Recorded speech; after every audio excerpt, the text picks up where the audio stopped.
Y para contextualizar un poco qué es lo que sucede en el mundo con esta decisión de Rusia, nos acompaña vía remota el analista internacional Antonio Barrios. Muy buenas tardes, don Antonio. Gracias por acompañarnos. Buenas tardes, un gusto estar acá. Don Antonio, para iniciar hay que decir, desde hace varias semanas hemos venido viendo una escalada negativa en las relaciones entre Rusia y Ucrania. Sin embargo, este jueves el mundo despertó con la noticia de una invasión. ¿Cómo podemos catalogar esta situación? Bueno, es lo que de alguna forma se presagiaba, solamente que se esperaba incluso para enero, en la cual pues recordamos cuando el presidente Biden hablaba de que en enero, incluso hasta con fechas y horas, iba a haber una intervención militar masiva de Rusia sobre el territorio ucraniano. No se hablaba necesariamente que iba a empezar desde los territorios en disputa, que se consideran ya incluso anexados, o lo que recientemente pues el presidente Putin habló de reconocer la independencia de estos territorios e incluso ya darles una denominación de república, como ya había ocurrido en el 2014 con la península de Crimea, cuando la anexó, pues aprovechando la situación de crisis que había ocurrido en el 2014 en Ucrania, y todas las protestas denominadas del Euromaidan. Pero en este momento se está dando una intervención militar sobre pretexto o su justificación de que con el repliegue de las tropas que empezaron tanto de la República Bielorrusa y de cercana a la frontera con Ucrania, pues empezaron extrañamente una serie de ataques contra los rusos en estos territorios en disputa, y eso llevó a Putin pues a la intervención militar. No estoy justificando de ninguna manera que producto de eso se tiene que dar lo otro, pero sí es una situación lamentable lo que está ocurriendo, porque bueno, todo el mundo habla de geopolítica y se habla de política internacional y se habla de lo militar, pero nadie toma en cuenta por lo general las consecuencias humanitarias que esto toma cuando ya tenemos a las espaldas en estos últimos 20 años otros fiascos de conflictos en los que Estados Unidos ha participado y que ha dejado pues estados en condición fallida. Por ejemplo, el caso de Afganistán, el caso de Irak, Siria y Libia. Ahora, don Antonio, no sirvieron de nada las conversaciones previas. Hubo mucha intervención del occidente también y en la misma Unión Europea. ¿No sirvió de nada esas conversaciones?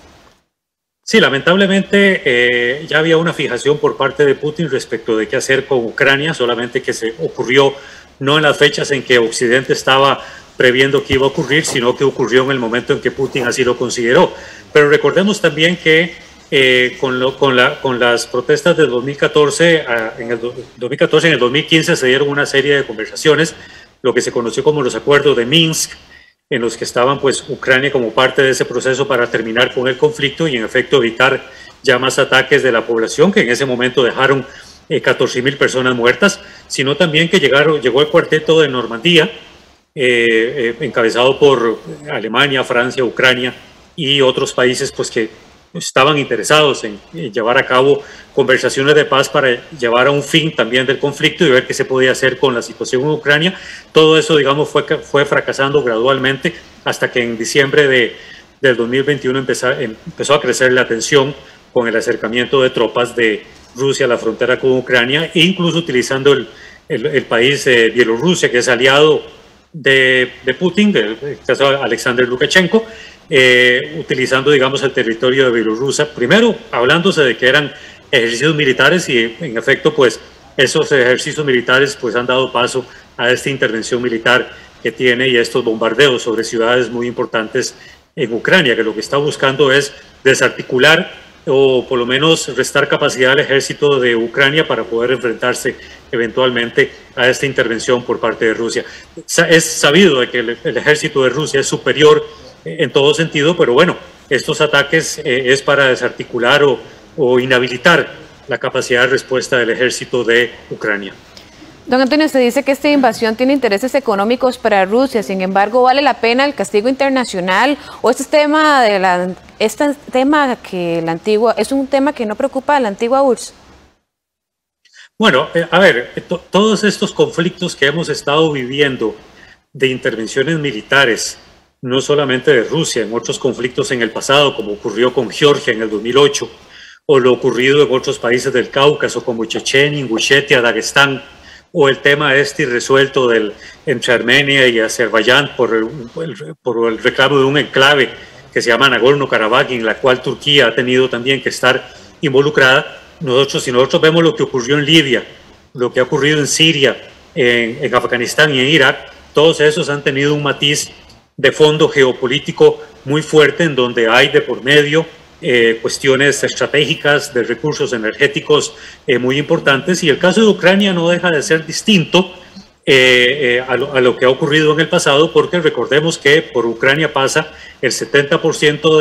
de los gasoductos que dan gas y petróleo a los europeos, que es parte, digamos, un poco de todo el juego estratégico que hay de por medio respecto de esta guerra y respecto de la creciente tensión que ha habido hasta la fecha, y que incluso Ucrania juega un rol muy importante en ese paso de los oleoductos. Entonces, hay evidentemente otros recursos energéticos muy importantes que están relacionados con este juego de poder, en la cual pues obviamente le conviene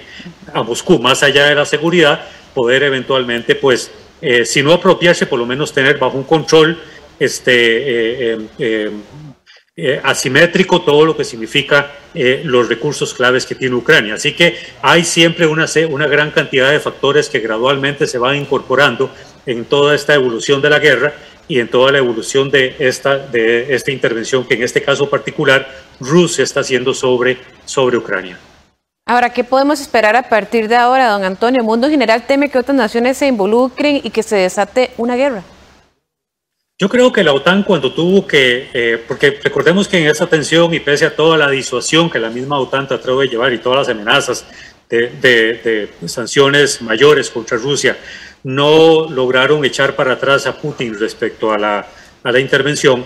Yo creo que la OTAN no va a intervenir, por lo menos en Ucrania, abiertamente. De hecho, el presidente Biden ha hablado de enviar armas, pero no poner tropas en tierra. Esto va a implicar de que se formen grupos armados muy similares a las características de cómo se desarrolló la guerra en Siria, y esto puede llevar, más que a una intervención que Rusia está haciendo sobre Ucrania, a una nueva modalidad de guerra que podría ser eventualmente, si no una guerra convencional, una guerra de guerrillas que puede agravar la situación en Ucrania y convertir a Ucrania en una guerra civil que no se esperaría que ocurra o que eventualmente nadie quiere, porque los países vecinos a Ucrania, por lo menos en la parte oeste, como es Polonia, los países bálticos, Rumanía y Bulgaria, que son miembros plenos de la OTAN, no creo que estén interesados en intervenir a través de las fuerzas de la OTAN para entrar en una guerra convencional contra Rusia dentro del territorio ucraniano. Así que yo creo que esto va a quedar en un tipo de guerra muy distinto. Yo creo que eventualmente, si esto no termina rápido, va a terminar convirtiéndose Ucrania, si no en una Chechenia, en una Siria, lo cual podría replicar lo que pasó en Afganistán cuando Rusia intervino ese país en 1979 y ya conocimos las consecuencias de esa intervención. Para finalizar, don Antonio, ¿habría alguna repercusión para Costa Rica o incluso nuestra región de esa situación que pasa en Ucrania con Ucrania y Rusia? Sí, sin duda, es decir, ya no hay nada que esté lejano. Ya desde finales de enero hasta todo lo que es por terminar febrero, los precios del petróleo se habían empezado a disparar, y obviamente los derivados también del petróleo ya se han disparado, y ahora pues hay un incremento mayor con la intervención militar. Las bolsas de valores han caído, todo el tema de las criptomonedas y el Bitcoin y todo eso, que son las nuevas variables de las bolsas de valores, pues ya todo eso se ha disparado, y eso pues definitivamente para países como nosotros, que somos altamente dependientes del precio del petróleo y que eso fluctúa en la economía a nivel mundial, pues definitivamente eso ya va a empezar a afectar las economías de países como los de nosotros, que son países muy pequeños. Y bueno, repito, no hay nada lejano, así que vamos a ver conforme se desarrolle este conflicto, si esto va a continuar al alza. Muchísimas gracias, don Antonio, por habernos acompañado esta tarde. Con mucho gusto, para servirles. Conversábamos con don Antonio Barrios y nos daba un contexto de lo que sucede en el mundo con la decisión de Rusia de invadir Ucrania y cómo podría incluso esto afectar nuestra región.